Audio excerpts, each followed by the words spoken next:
This is the wireless way, where mobility, IoT, and innovation drive real business outcomes. Welcome to another episode of the Wireless Way. I'm your host, Chris Whitaker, and as always, I am so grateful for you. I'm glad you're making time to listen to this. Full disclosure, I'm kind of an open book. This is a take 2 episode. You know, it's embarrassing when you're a technology guy and technology fails you. Well, I won't go into detail, but it failed me a little bit. But hey, you know what? Sometimes take 2, any chance to spend another hour with my good friend, Todd Holsombeck, I'm grateful for. So you didn't hear the first pass. I'm going to, if you don't know Todd, I'm going to tell you a little bit about him before we bring him on. He's a seasoned sales and technology professional with deep expertise in the consultative sales process. And no, Todd didn't write this. Some people may think he did, but I had some help with it, but it wasn't Todd. One thing about Todd, when I first met him, he's a Navy veteran, a true Southern gentleman. At least that's how I see him. He's known as much for his integrity and mentorship as for the legendary oversized martini glass. If you've ever seen him in the field, he's built highly productive and loyal sales teams while combining strong technical skills with a hands-on approach, always willing to get under the hood and truly learn a product or service. And by the way, a little side note, another unique thing about this episode, it might be only the 3rd or 4th time I've done an in-person, face-to-face, across the table recording in 150 something episodes. So this is a special one. Yeah, it's a special. Going back to Todd, actual bridge between technical complexity and business outcomes. We're going to hit on that a lot, helping his customers and partners turn insights into results. Whether mentoring sales professionals, designing a consultative approach, or shaping operational processes for efficiency and growth, Todd brings practical strategies, results-driven mindset, and a little Southern charm to every engagement. Isn't that nice, Todd? Man, I'm so flattered.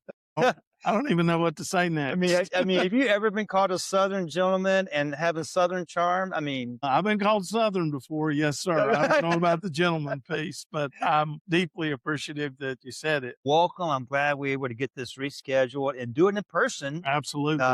In Greenville, Greenville, South Carolina. Yes, sir. So as always, first question, I mentioned a little bit about your bio, Navy veteran, tech enthusiast, sales leader, mentor. What else is there that we don't know about you? What else can you share with us about your journey and how you got where you are today? I think the interesting thing, I always like to talk about it because I'm proud, like you, with Third Army, I was a submariner in the Navy, a nuclear submariner. They'd probably have to butter me up to get me down the hatch now, but back then, I'm proud of it. Was there a long time, got out, went to Georgia Tech, did a little bit of something else. But in 96, I had moved from Georgia to the Washington, D.C. area and was changing my career. And telecom seemed the place to be. The Telecom Act of 96 had just came out. We were getting access to markets, and I started slinging circuits. Wow. And I've been doing it ever since. I've been channel focused since about 2003, 2004. I've done some, what we used to call hosted voice to UCAS, some other kinds of things in technology. And I've been at Epic IO for 7 years. And quite frankly, favorite job I've had in my career. It's a unique kind of field. We have a pretty broad portfolio now, and I really get to dig in and solve problems. What we do with wireless connectivity, and I'm sure we're going to talk about this, you can go buy it somewhere. But if you don't you think it's easy, but there are some things that you need to know. I pride myself in, and most of our team prides ourselves in, finding out what the outcome is that we're looking for and working backwards. And sometimes we say no, but we like solving connectivity problems. We like solving IoT business problems, camera security, that kind of thing. I love what I do. Now, what do I do on the outside? I hunt and fish a decent amount. I'm generally in a bird field from September or a duck blind in the winter. That's what I love to do with my free time, and I love watching. So hunting is usually birds, some sort. No deer. Interesting story. Briefly, I was 16 years old and got permission from a family friend to hunt deer on their property. And I got out there early in the morning. There was no tree stand. I was sitting on a ridge, and I I saw something moving, and a guy that didn't have permission was on the property pointing his rifle at me as the sun came up. And I've been scared ever since. And I have lots of friends. I eat lots of venison, but I just don't go. It's not something I've been into. I could see that. I could do that. And again, like you said, it's kind of like boating. What's better than owning a boat? Having a friend with a boat. What's better than deer hunting? Probably is a friend that has a full freezer that's willing to share some. I've literally got a guy that he goes, "Hey, you want one this year?" Yes. He'll send me a text message just at the processor. Here's a picture of the ticket, and I go pick it up. Man, you don't have to get up early. You don't have to put in that buck lure on your. Amen. Yeah. I don't have to worry about scent clothing and all that. That's right. Sitting in a tree stand. I'm not even a big deer hunter myself, so I'm talking like I know what I'm talking about, but I don't. So back to the business at hand. We talked about technology, business outcomes. What advice do you have, or when you're working with someone, or a new hire, or even a new partner? How do you know what questions to ask, and how do you clarify asking good questions? What does that mean to you? It's really, I think, what did Stephen Covey say? Begin with the end in mind. So really what I want to understand, and what we train within Epic.io, I think is good for partners, is trying to uncover a problem.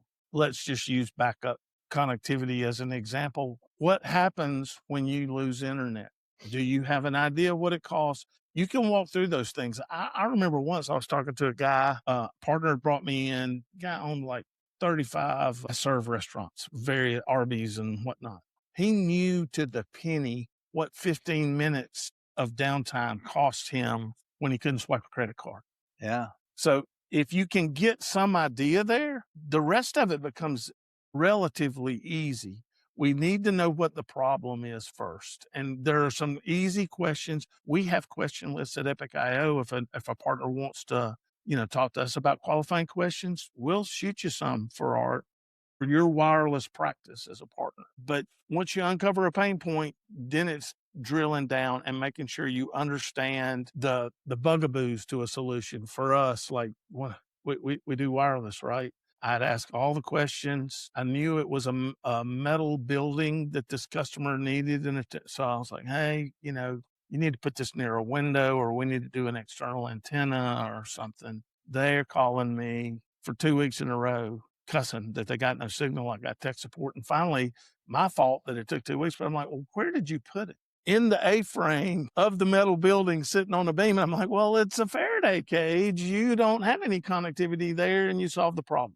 You learn by your mistakes, and I learned from that one. I better know where it's going. That wasn't last week, was it? No, that was probably like 7 years ago when I first started. Yeah. Well, yeah, I know. I mean, it even makes me, going back to what you're talking about, real stories, and the world we're in of working with technology architects, trusted advisors, whatever the moniker is. But one of my favorite stories too, and this is a personal story, when you go get gas, I mean, sore topic right now, but if you go get gas, you pull up to the pump and there's a sign taped to the pump, internet down, cash only. Right. Having 3 daughters at home, now they're all at the house now, but back when they were at home with me, I learned real quick, I didn't keep cash in my wallet because my daughters would always find it and take it. 100%. And so I didn't carry cash. So when I saw that sign, I just go to the next gas station. I mean, and it's even hard for them to quantify that. They probably don't even know how much business they lose when the internet's down because they can't take credit cards. And then you hear the stories, oh, well, we can, our swiper will store it locally. And then when it comes back up, it runs it. Well, we know the story there. Sure. Certain percentage of those are going to be declined. Right. And guess what? That person's gone. They just got free product, free gas. 100%. There's a lot of stories. It's funny. When you first mentioned wireless backup, I'm sure if you're listening now, you're probably like rolling your eyes going, oh, that again. Well, yeah, that again. For a couple of reasons. One, I'm still surprised how many deals we see in the business of just landline only. And they think they have built-in, they have redundant connection because they have coax and fiber. We know the story. You're shaking your head because they're in the same trench on the same pole. Same MDU. Yeah. Everything. Yeah. There's no real diversity there. Right. So you got that. But let's change gears a little bit. Cool. 5G. Wow. 5G, lower latency, more throughput. Now, the plans are being put together, for how can we go, where do we go from here? 6G still probably 5 years away. But I'm even talking to the carriers, and they're looking at ways of taking the LTE spectrum and moving that to reduce capacity, where it's on the 5G network, but smaller throughput, less cost. Sure. And that's opening up. So that's kind of a cool topic. We could go there or not, but the point I really was trying to get to is it's not always a backup anymore. I mean, we know there are big distributive enterprise, quick serve restaurants, small box retail. They're cutting cable altogether and going to dual 5G connections with an SD-WAN device. And it's about the same price and 2, 3, 4 times more reliable. What are your thoughts here? Are you seeing anything like that? 1,000% we are seeing that. I would tell you the one thing you didn't mention is the build out costs. Oh, that yeah, people go there. Yeah. People get so frustrated. Oh, it's going to cost me $10,000 to just get a cable circuit in sometimes. You can do it for a whole lot cheaper. The throughput is getting there for branches, for small box, like you said. It can be primary and diverse connectivity. You have one back to PAT with a provider. One of the things Epic IO really likes is, best signal, best location. And now you don't, the end customer, I'm working with a customer now that really what they want to do is not have to look at an AT&T bill and not have to look at a Verizon bill for their wireless data. They have to have both. Now they can consolidate with us. We can give them both in the same platform. So yes, we are seeing that. And I would further add with Starlink getting wider acceptance, Kuiper's coming down the line. And you mean Amazon Leo now, right? Yeah, Amazon Leo's, right. They're calling it Project Kuiper. I think they've got something like 65 satellites up now. I heard more now, but yeah. Really? Yeah. The buzz in the industry is that sometime in Q4, it's probably going to be saleable. That's right. I agree with that. When we have that many options, we can cover a lot of things. Now, are we going to cover a manufacturing facility that needs bidirectional gig speed anytime soon with wireless? No.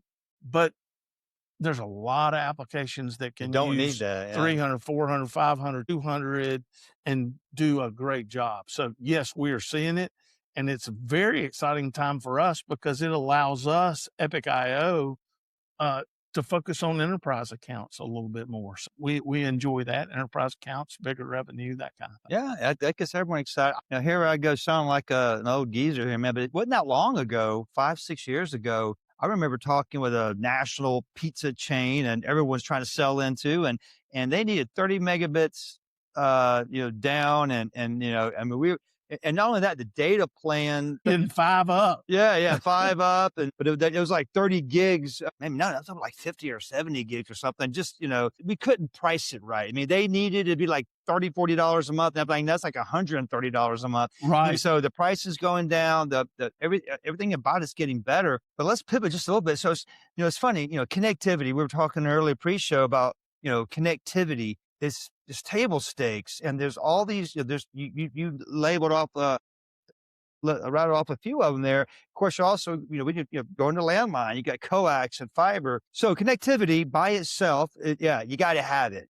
But isn't it? It seems like it's getting more important for the management piece, the intelligent connectivity. I mean, that's where you guys really shine. I think that is a key driver. I think that being able to have visibility into your network at any given time, understand your usage and use cases at any given time, and reshuffle where performance is not there, overlaying some AI into that data so that we can help make decisions. I think it's a game changer. And I'll even go one step further. You were talking about the carriers. When you start talking about some of the enterprises and whatnot, some of this 5G slicing of networks that you're going to start being able to do to run specific applications and getting frequency off. I think the world is just opening up to unique and different use cases when it comes to that. I will go back to your 4G. We're actually starting to see some of that repurposing now. Maybe this is a pro tip for your, for the folks listening, be a little bit cautious when somebody's trying to sell you 4G now, because it may work for a year, it may work for 2 years, but as they're grabbing that spectrum, you want to make sure you got performance metrics for your 4G solution. So I'll just throw that out. We'll be right back. Imagine the power of a single cell phone Just one small device destined for more than just calls. I'm talking about cell phones for soldiers. Your retired phone can be a lifeline for veterans and heroes truly in need. Since 2004, this remarkable nonprofit has transformed over 25 million donated phones into more than 450 million free minutes for service members and veterans, reconnecting them with the voices that mean the most. Your donation is kindness in action, reducing electronic waste and empowering those who served. Each device helps fund urgent communication, calling cards, and programs that rebuild connections, restore hope, and unlock new opportunities for veterans. Check the drawer. Your unused phone could make an extraordinary difference. Simply send it in or drop it off at one of the thousands of locations nationwide and give someone the chance to reach loved ones. Visit cellphonesforsoldiers.com today, because even a single device can spark life-changing connections for veterans all across the country. That's cellphonesforsoldiers.com. Yeah, so now let's take it a step further. I mean, not only trying to sell you 4G, but what if, a trusted advisor, technology architects working with a client, 100 locations, 500 locations, 10 locations. Oh yeah, we have some cellular already in place. We already have devices in place. Or really, but what would be a good question to follow that up when the customer tells you, "Oh yeah, we use cellular backup"? Well, I mean, there's a lot of good questions there. Are you doing it direct with the carrier? What kind of devices are you using? When's the last time you looked at your bill? Or how old are those devices going back to, 100%. what kind of category radio's in there? If they are, first off, if they, now look, do this all the time. They're going to tell me the make and model, and I'm going to go, that's a dinosaur, and you probably need improved throughput kind of thing. But we want to ask those questions about make and model. We want to understand. We want to understand what's happened when it kicked in. Because, I've been saying this at Epico for 7 years. We've seen people make a buying decision and not go with us because somebody was a little bit cheaper. And 6 months, a year later, they're calling us back. And, you were talking about my southernness. Humor is kind of and so I love people call me and go, "Hey, we're back. And now you want the wireless that actually works." that whole different thing. Yeah. So those are some good questions, but I could probably sit here and name 10 more that I would want to ask. And that's right, man. My dad used to say it's twice expensive to fix a problem that it is to do it right the first time. I took that. And I don't know if I heard this from someone, but I'll claim it, man. Pay now or pay later, but you're going to pay. Amen. There's no shortcut. There's no easy button. I mean, if you're going to do a job right and you're going to get the right tool. Now, something else my dad said, he's a home builder. He always said, use the right tool for the right task. Amen. So, lot to learn there. What else are you seeing in the market? Anything exciting? Anything has you excited beyond just that 5G connection that you guys are so good at? And I definitely want to get into wireless window later, but I know there's something else I'm fishing for that I think you're like one of the main guys at Epic. Private cellular networks. Yeah, private cellular. Man. What's going on with that? Again, from a humor standpoint, one of the detriments to my career is being kind of a tech nerd and enjoying getting under the hood. Like you said, I tend to be early on trends. So I've been preaching the private cellular network gospel. Well, back then we were calling it PLTE because we didn't even have 5G. They switched the acronyms. I've been on this for about CBRS. CBRS, that was really sure. early, right? Yes, sir. What we are finally seeing from a deal flow and from a opportunity standpoint is, I think 2026 is the year that we start getting general adoption. The price points have come down to a reasonable amount. Now, the use cases are specific, and this is not an inexpensive. This is almost an infrastructure solution. You are building a cellular network that is specific to that customer. You have to have enough connections to get an ROI off of it. So we see things like manufacturing that are tracking IoT devices or autonomous vehicles inside of there. We see the OT, the tablets, the scanners, the pickers and warehouses, but you need a bunch of connections. You need to be something that's built for mobility. They've built a lot of Wi-Fi networks and tried to do this. I've walked into warehouses where they're trying an AGV, but that AGV is not built for mobility. It'll hold on to a connection 300 feet away, Sticky even though client, you're, right? yeah, it's a sticky client as opposed to built. If it doesn't hand off, if you lose that connectivity, an AGV will get confused and have to go back to a docking station and start over. That's not efficient. We see that for private cellular. We're seeing outdoors and like mining in the recycling energy at like landfills, that kind of thing. Large footprint use cases. 100%. How about like hospital campuses? Hospital, campus, and healthcare, twofold. The funny one there is there's a concept called neutral host or MOCN, multi-operator carrier network, is to get cell signal inside the building. You used to use a digital antenna system or a DAS. People probably know that term when they come. We can actually use the same technology. We can build a map. We show it to the carrier, the carriers. We get their blessing, and now we can provide that.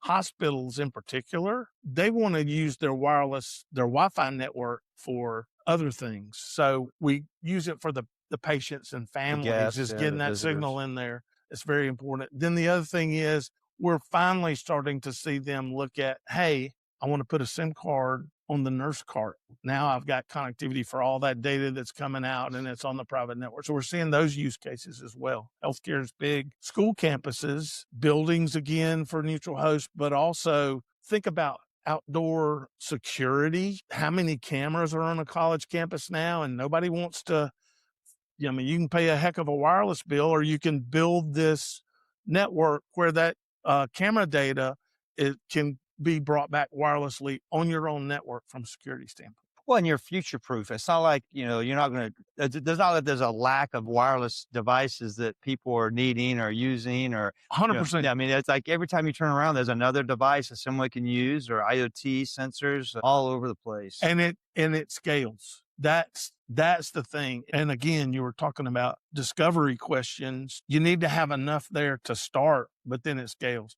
Now I'll give you the opposite. I was talking to somebody that was very interested the other day. They had 8 zebra scanners and they wanted to build a private cellular network. I said, you're not going to want to pay for that private cellular network for 8 zebra scanners. But we worked through some other use cases with them.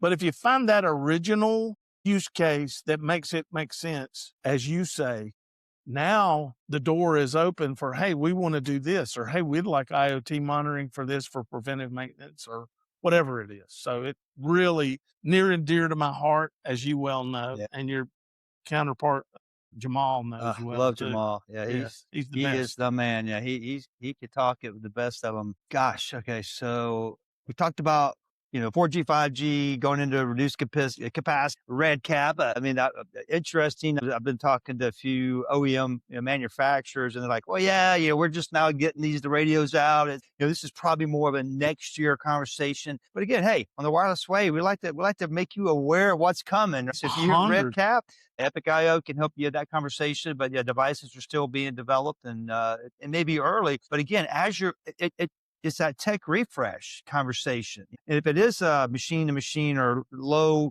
bandwidth use case, you don't want to put them on a 5G SIM for that. Sure. You're going to be overpaying for it. I mean, yeah. So definitely. Well, it's funny that you mentioned that. I've got one right now that's an opportunity of mine, and they are insisting. I'm like, hey, you should use data for this. They're wanting to do out-of-bound management. Oh, yeah. And they're wanting to do it with our POTS replacement lines, because they had a phone line before. They just want to put our bots in and hand it over. So when it comes to those solutions from a connectivity standpoint, we've got a lot of ways to skin the cat. So they were insistent on that. I'm like, I can save you a bunch of money if you'll go data wise. Nope, we don't want to change. We want to use we had a phone line. We want a phone line. Well, we'll give it to them. Yeah, and that might be one of those cases I come back to you in 6 to 12 months going, hey, can we revisit that? So what was the solution? And that is the hardest part when you're talking to someone and the right answer and they're just dead set on doing it the way they want to do it because of whatever. But change is hard. Change is hard for some folks, and it has to be a pretty darn compelling story, which I know you're good at telling those. But you mentioned POTS replacement. Let's pivot to that for a minute. That's been a topic now for years, it feels like, but it's still a topic. I mean, there's still estimated I don't know, 20 million POTS lines out there. Someone's going to sell them. They need to be sold because the word in the street is, yeah, it's approaching rapidly 2, 3, 4 years from now. They're just going to get turned off because it costs the phone companies too much to maintain and service these copper lines. What are you seeing? How are partners finding these opportunities? Are they bumping into them? I mean, you have partners that are leading with it and finding opportunities. Talk about that. We do. First off, I can't believe that. I told you that I started with the Telecom Act of '96, and I was selling POTS lines into Bell Atlantic Full circle. and I'm still selling POTS lines. The new and improved POTS lines. They are. Again, Epic IO has been doing that for about 6 years, which is relatively new. We're an old graybeard when it comes to POTS, as opposed to somebody that's just picking it up. And because we're using the cellular carriers as our connectivity, well, that's in our wheelhouse as well. So it's a natural fit for us. What we're seeing is I'm seeing partners. We actually have an email marketing campaign that we can give you in a box. We're seeing folks do that. There's a great kid here in Greenville that he just walks around and asks people if he can see their phone bill or when's the last time they looked at their phone bill.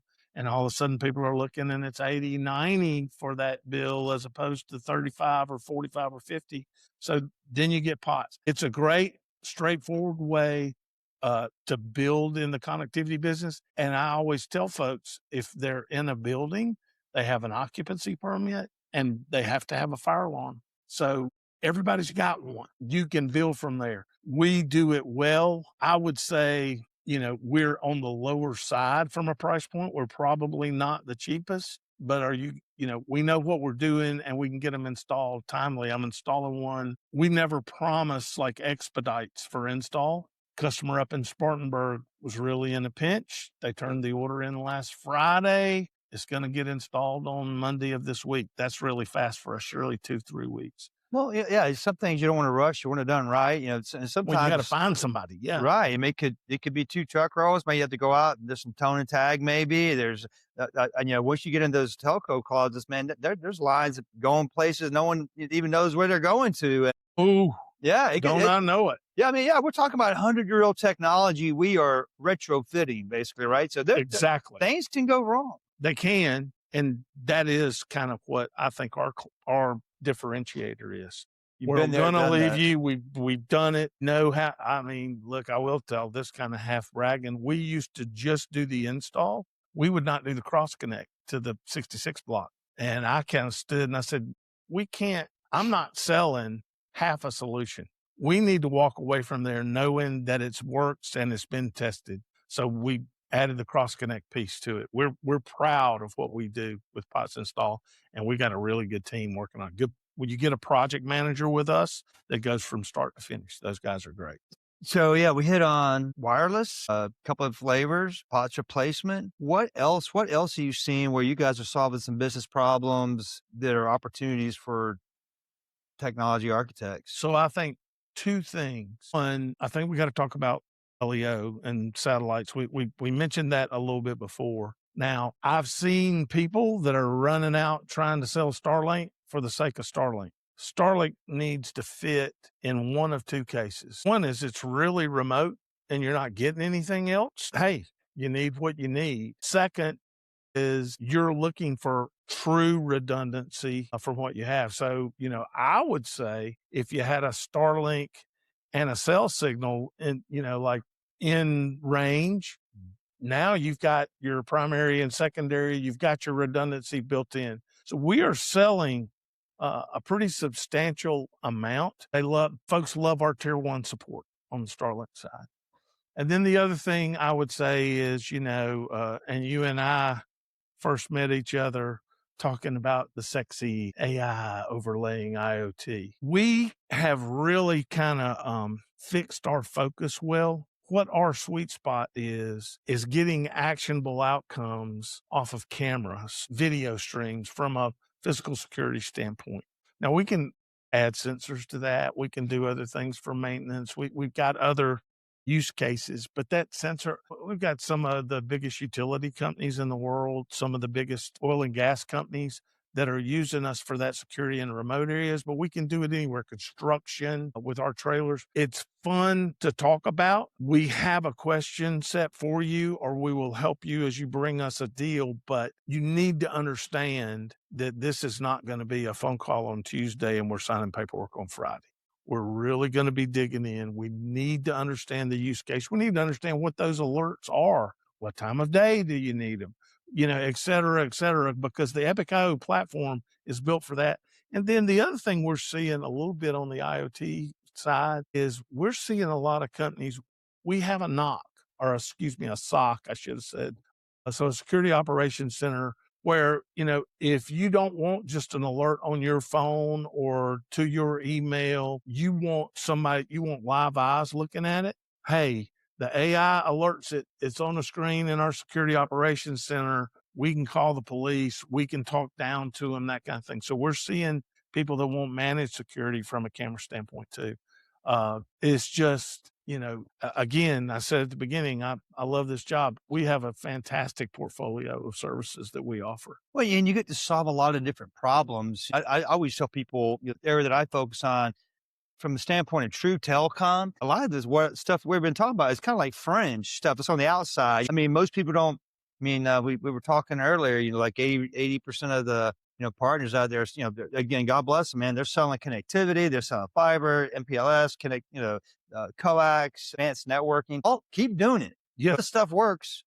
If we don't have that, even the cellular towers are backhauled by fiber. I'm not saying get rid of landlines. I'm just saying, hey, it's about bringing them together. The winning answer is both of them together, whether it be at the enterprise level or even the mom and pops. Everything's in the cloud. Your voice service is in the cloud. Your banking is in the cloud. Your point of sale stuff's in the clouds. As we started this conversation, when the internet's down, there is no cloud because you can't get to it. I will extend what you said earlier and just kind of add the table stakes are not just internet anymore. It's a robust, fully redundant, multi-path solution. That's table stakes. That's right. And it's going to point, companies don't want to manage it.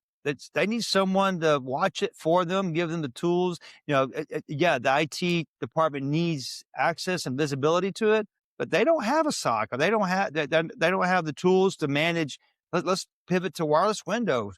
What value is that bringing to customers? It is game changing for us. Typically, a customer now that's trying to manage it themselves is looking at an AT&T, maybe a portal, but usually just a spreadsheet that send them their bill and their data usage 30 days in arrears sometimes, and a Verizon and a T-Mobile. Oh, by the way, that bill's probably hundreds of pages long. They have hundreds of locations. It's a big bill. So it's cumbersome. It's hard to decipher.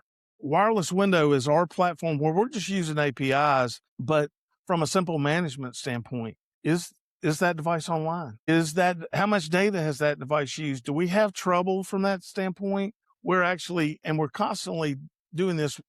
Most of the device manufacturers we have a portal. We have APIs into there. So probably within the next month or so, you'll be able to reboot your device with us from the Wireless Window portal instead of having to log into a NetCloud or an nControl or an NCGO, that kind of thing. So it becomes the home for bill pay, changing, editing, and you can group. So imagine a US-wide company that's got, 5 IT people, and one's in the Northwest, one's in the Southeast, and the boss can see all of them, but now you can only see the ones that fit your group, and you can manage your work group. I would just add to that, the other thing that we're seeing is trimming of staff. I've got a customer right now that went from 18 staff, they have 4. They came to us because they wanted SIM only. It was a not so awesome a little plug that they were going to put in. We started talking to them. Well, this is 4G. You need to talk about 5G. We can manage it. So it went from, can we do SIM only, to fully managing, helping them deploy and provide solutions and showing them a wireless window to manage their accounts, because they're actually deploying wireless with their end customers. So now we can group it by, hey, ABC company is these and XYZ company is there. And now they can look at their overall account. It gives you the flexibility to present the way you want the data presented. Wireless window is a game changer.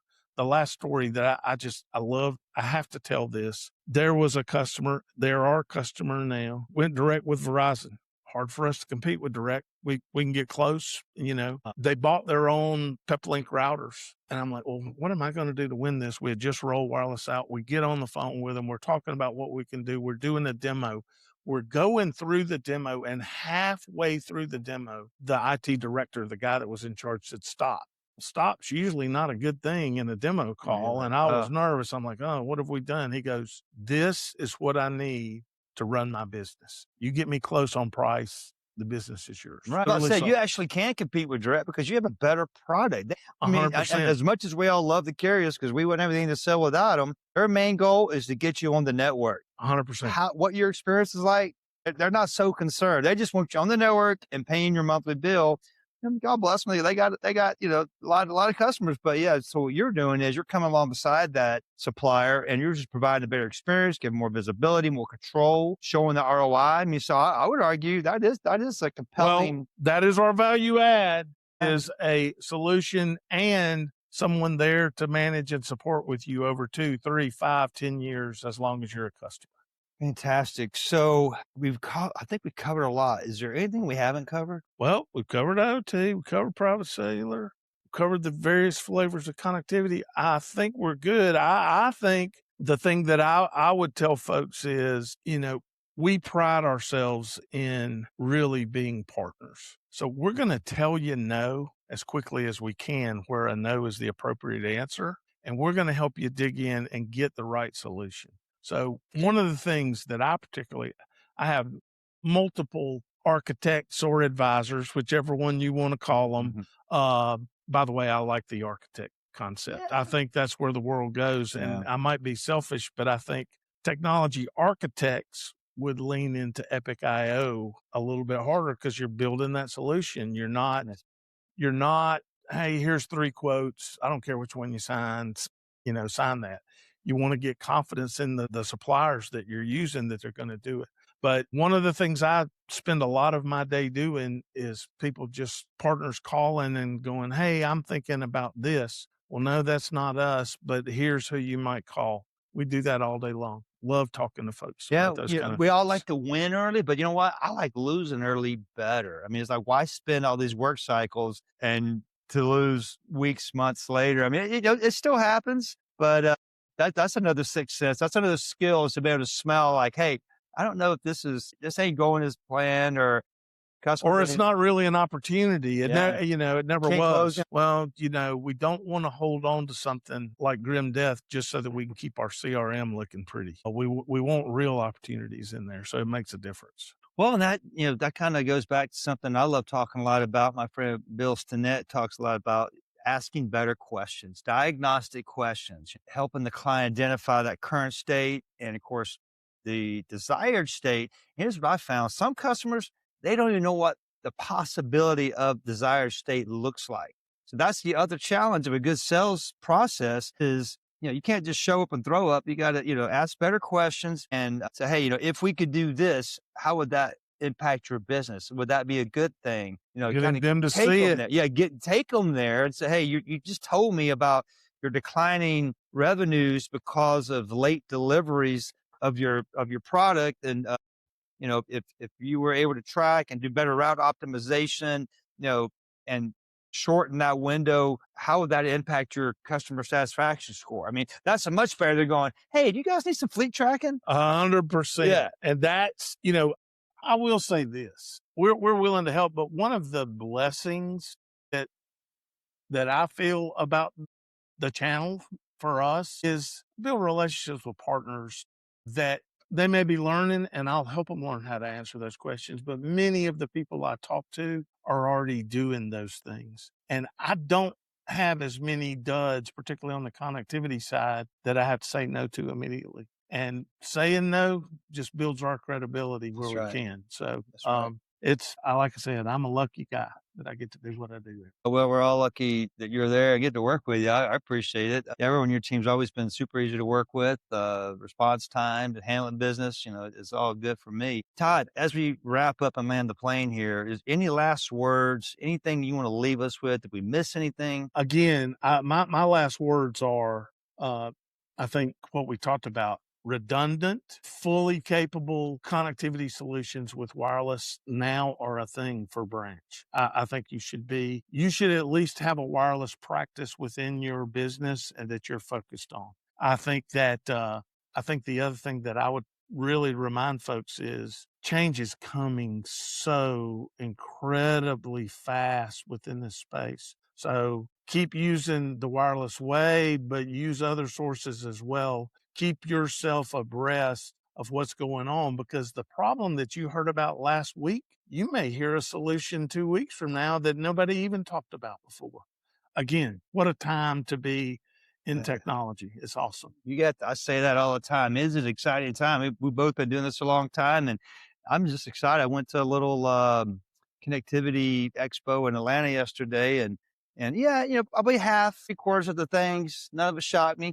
But there's always that one or two things you're like, wow, this is pretty cool. Tell me more about this. Amen. And you got to keep your eyes open, man. You got to stay alert. In business, staying alert is staying alive. In the military has a different meaning, but it applies here. But look here, Todd, I'm glad we got together. Great conversation, man. I appreciate you. I appreciate you back. And this is a high watermark for me. I'm hopeful that now you're going to compete with Joe Rogan once this one. Hey, you know what? This might be the one. This might be the one. Yeah, man. We're 90 countries and growing, over 2,000 cities. Oh yeah, I feel like unbelievable. But would you think about how many cities there are in the world? That's not really that many. But it's pretty amazing, though. Well, again, what a time to be alive that technology can even do this. Communicate with it. Yeah, it's just awesome. It's crazy. It is crazy. I appreciate you having me on.